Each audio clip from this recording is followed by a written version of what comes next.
Bonjour la famille. Alors aujourd'hui on va parler des nombres complexes et c'est quand même un chapitre super balèze, donc on ne pourra pas faire ça en une fois. Comme ça c'est pas trop relou pour vous et on va à l'essentiel. Alors on va commencer doucement, on va parler des choses qu'on connaît. On sait pour l'instant résoudre des équations de ce genre-là. Donc x plus 3 égale à 2. Si on le fait, j'ai essayé de vous détailler le truc, mais enfin, j'imagine que ça sert à rien. On obtient x égale à moins 1. Jusque-là, tout le monde est d'accord. Et donc ensuite, où ça devient un peu plus compliqué, c'est si on essaie de résoudre une équation du second ordre, mais de ce genre-là. Genre x au carré plus 3 est égal à 2. On essaye d'isoler le x carré. Donc x carré égale à 2 moins 3. X carré égale à 1. Et là, vous devez sûrement avoir la même tête que la vis. Ouais, voilà, c'est vrai. Alors, on va reprendre les bases et on va voir ça ensemble. Alors, vous avez tous déjà vu ce cercle bien relou, d'ailleurs, qui nous a tous embêtés, avec naturel, relatif, décimaux, tout ça, rationnel et réel. Et donc, juste un moyen mnémotechnique comme ça, moi je l'ai retenu comme ça, c'est nos zèbres des killers high. Killer avec un Q, mais c'est pas grave. Au moins, vous le retenez. Nos zèbres des killer high. Et donc, N est contenu dans Z. N et Z, ils sont à l'intérieur du cercle D, etc., etc. Et le cercle R, il contient Q, D, Z, N. Ça va pour l'instant. Et donc, ce qui se passe, c'est que les complexes, c'est un cercle qui englobe les réels et tout ce qui est à l'intérieur, du coup. Et c'est quand même un truc de ouf, on va en parler après. Donc, comment ça fonctionne un nombre complexe? Un nombre complexe, là, ce nombre complexe, on va l'appeler Z. C'est sa définition, en fait. Et on dit que Z est égal à X plus IY. Juste là, on va expliquer en gros ce que ça veut dire. X, c'est la partie réelle du nombre Z, du nombre complexe Z.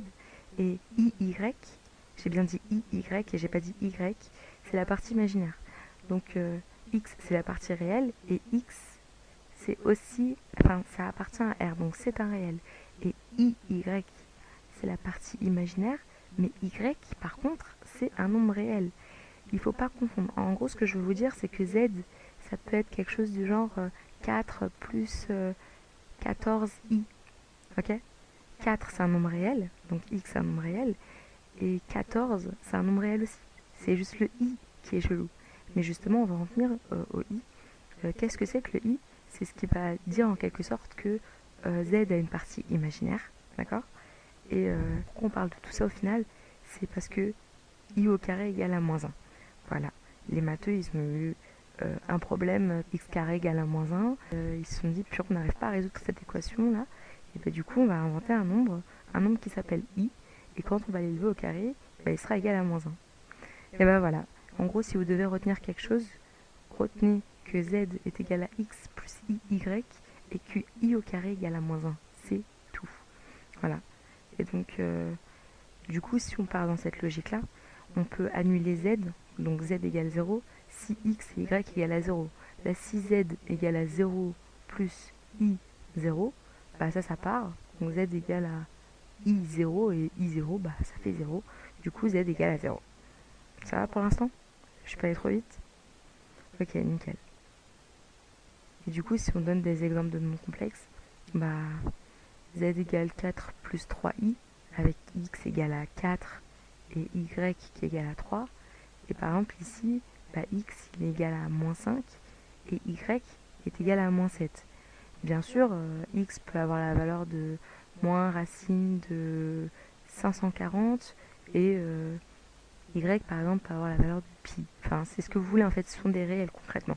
Donc vous faites ce que vous voulez. Et donc si on prend des cas particuliers, on pourra dire que Z c'est un imaginaire pur si le réel de Z égale à 0. Je vous donne un exemple pour que ce soit parlant. Donc Z égale à 0 moins 4i. Là on est d'accord que c'est x là. X c'est le réel, la partie réelle. Donc là concrètement, on peut l'enlever là, notre 0. On peut dire que Z égale à moins 4i. Et si on dit ça, ça veut dire qu'on garde que la partie imaginaire. Vrai ou pas vrai? Nickel. Et donc si on garde que la partie imaginaire, on dit que c'est un imaginaire pur. Et ça a été valable seulement parce que son réel à Z, eh ben, il vaut 0. Voilà. Et donc, de l'autre côté, c'est la même. Hein. Z, c'est un réel pur. Si l'imaginaire de Z, c'est un 0. Si je vous donne cet exemple, voilà, en 0, la partie imaginaire s'annule.